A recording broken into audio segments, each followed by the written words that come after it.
The weight of silence. The morning stank of diesel and rot. 6:42 a.m., and Martin Reyes was already deep into his second cigarette. He leaned against the alley wall behind the bodega, flicking ash onto a pile of broken pallets. The sun had barely risen, but the streets hummed with a restless energy, like a heartbeat speeding up before something inevitable. He liked it here, this pocket of Brooklyn that most people hurried through. The trash bags split at the curb, spilling out secrets in the form of crumpled receipts and rotting fruit. There was an honesty to the mess. The world didn't try to hide the ugly here. It was part of the landscape. Today, though, something felt off. A sound broke through the alley's stillness, a muffled groan. Martin tensed, his ears sharp as he crushed the cigarette under his heel. The noise came again, weaker this time, from behind the dumpster. He rounded the corner slowly, his hand instinctively brushing the switchblade in his pocket. He wasn't afraid of much. Never had been, but years of living in places where life was cheap taught him to trust his gut. Slumped on the ground was a man. Late 30s, maybe, wearing a tattered hoodie and jeans stained dark at the thighs. His face was swollen, one eye shut completely, blood dripping from a split lip. He looked up at Martin with a mix of desperation and resignation. "Help," the man croaked. Martin froze. The alley seemed to hold its breath.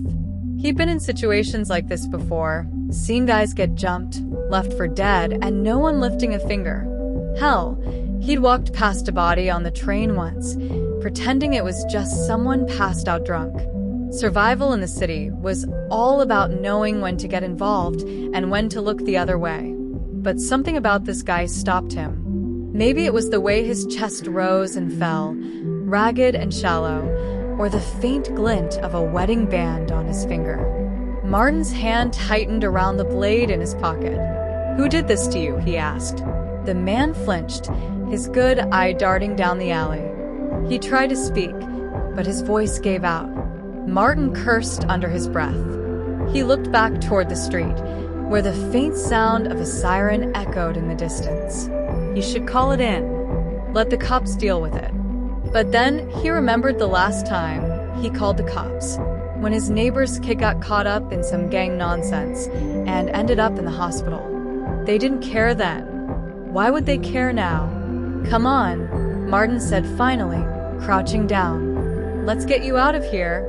He half-dragged, half-carried the guy to his studio apartment 2 blocks away. It wasn't much. A sagging mattress on the floor, a hot plate, and a mini fridge stocked with beer and leftovers. But it was better than the street.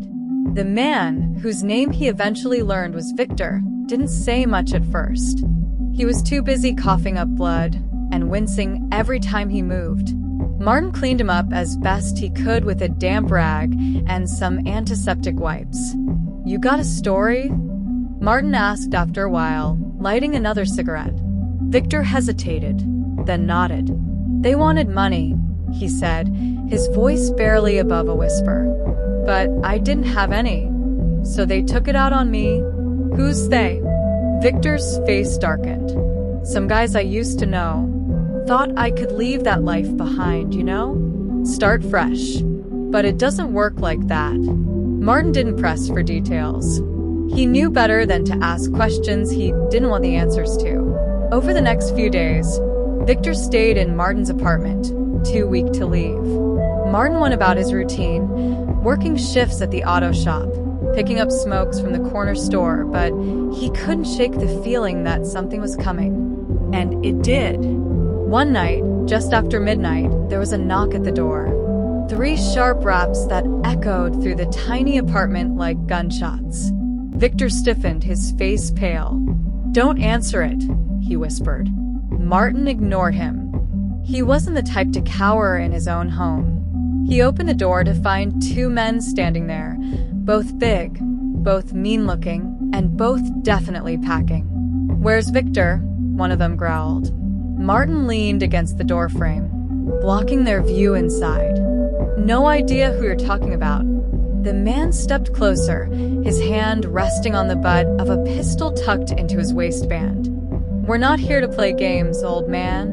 What followed was a blur of violence and instinct. Martin wasn't a saint, but he was a fighter, always had been. The switchblade came out, and he moved fast, slashing and dodging like his life depended on it. Because it did.